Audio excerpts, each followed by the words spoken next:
আমরা যেই অঞ্চলটাতে যাচ্ছি আসলে এটা ট্রলার, এটা আমরা এই যে দেখেন এটা একটা ট্রলার। এই ট্রলার করে আমরা যাচ্ছি পূর্বাচল সিটিতে। আমাদের এটা হলো ঢাকা মহানগর উত্তর একেবারে শেষ প্রান্ত। এই যে দেখেন এটা একেবারে শেষ প্রান্ত। এটা ঢাকা মহানগর উত্তরের 44 নং ওয়ার্ড। এবং এই যে সামনের যেই দিকটা দেখছেন এটা খিলক্ষেত, আর এটা হলো তলনা ঢেলনা। আর আমরা যেদিকে যাচ্ছি এখন এই যে দেখেন পূর্বাচল সিটি। পূর্বাচল সিটি মাত্র আমাদের এই এলাকা থেকে 44 নং ওয়ার্ড থেকে মাত্র 5 মিনিটের রাস্তা। এটা হেঁটে গেলেও 5 মিনিট লাগে।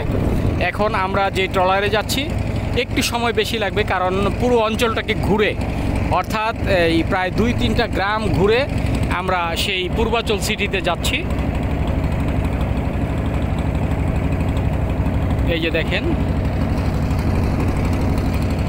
আসলে এই এলাকার যে প্রাকৃতিক দৃশ্যগুলো হয়তো আমরা আগামী 5-6 বছরের ভেতরেই আমরা হারিয়ে ফেলব। এই যে এই অঞ্চলটা এখনও আপনার এই একেবারে বদ্ধভূমির মতো জলাশয়। এই জলাশয়টা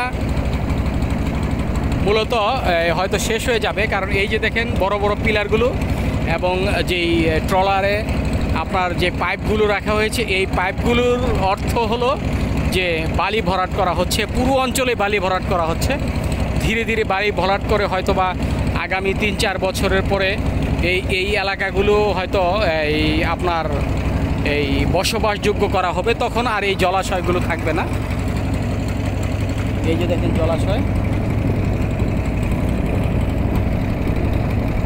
আমরা আপনাদেরকে এখন পূর্বাচলের দিকে নিয়ে যাচ্ছি।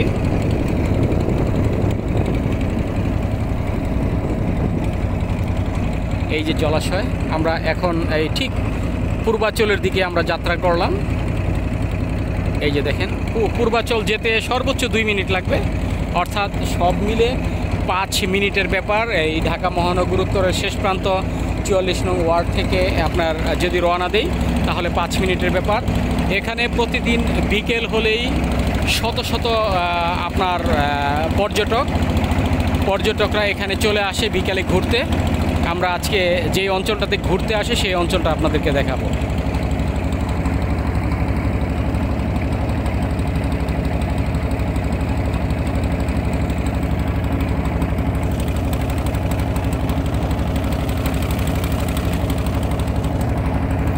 এই যে দেখেন আমরা এখন পূর্বাচলের দিকে যাচ্ছি। এই যে দেখেন CUHS, এই যে দেখেন হাউজিং প্রকল্প। এই প্রকল্পগুলো যখন ভরাট করে ফেলবে এই অঞ্চলটা, এই যে দেখেন আরেকটা, এই যে দেখেন রাজস্ব বোর্ড। এই অঞ্চলগুলো আসলে এগুলো সব বিকৃত জমি, 80% জমি বিকৃত। কিছু জমি এখনও কৃষকের হাতে রয়ে গেছে, যার ফলে এখনও তারা পূর্ণাঙ্গভাবে ভরাট করতে পারছে না। এই ভরাট করার পরে এই অঞ্চলগুলোতে আপনার দেখা যাবে যে আগামী 5 বছরের ভিতরে বড় বড় অট্টালিকা উঠেছে। তখন আর আমাদের এই অঞ্চলের যেই সবচেয়ে এই নান্দনিক এবং আকর্ষণীয় যেই বিষয়টা, যেটা বর্ষাকাল হলেই আমরা দেখতে পেতাম, এখন এই মুহূর্তে আমরা এই বর্ষাকাল চলছে, এই বর্ষাকালে যেই দৃশ্যটা আমাদের চোখের সামনে পড়ে সেটা হচ্ছে আমাদের এলাকার যে নদীমাতৃক এলাকার মতো এখানে নৌকা চলে, আপনার ইঞ্জিন চালিত বোট চলে এবং মালবাহী কিছু ড্রেজারও চলে, যারা বালু ভরাট করে কিংবা মাল বহন করে। এই যে তুরাগ নদীতে আমরা এসে পড়ছি, এখন বালু নদীর মধ্যে আমরা আছি। এই যে বালু নদী থেকে তুরাগ নদী সর্বোচ্চ 5 কিলোমিটার দূরে এই তুরাগ নদীটা। এই আপনার বালু নদীর শাখাটা এই যে আমাদের একেবারেই সামনে, আমরা আপনাদেরকে নিয়ে যাচ্ছি সেই বালু নদীতে। আমরা এখন এই অল্প কিছুক্ষণের মধ্যেই হয়তো আমরা বালু নদীতে যে আমাদের নৌকাটা সেখানে পড়বে। আমরা আজকে আপনাদের দেখাবো এই যে পূর্বাচল সিটি। এই যে দেখেন আপনারা পূর্বাচল সিটি, এটা হলো এটা হলো এই আপনার পূর্বাচল শহর। এটা একেবারে অত্যাধুনিক একটি শহর, যেই শহরটি এই মুহূর্তে আপনারা দেখতে পাচ্ছেন এই শহরটি আসলে পৃথিবীর দ্বিতীয় বৃহত্তম একটি এই শহর হতে যাচ্ছে। এই শহরটিতে আমরা এই মুহূর্তে অবস্থান করছি।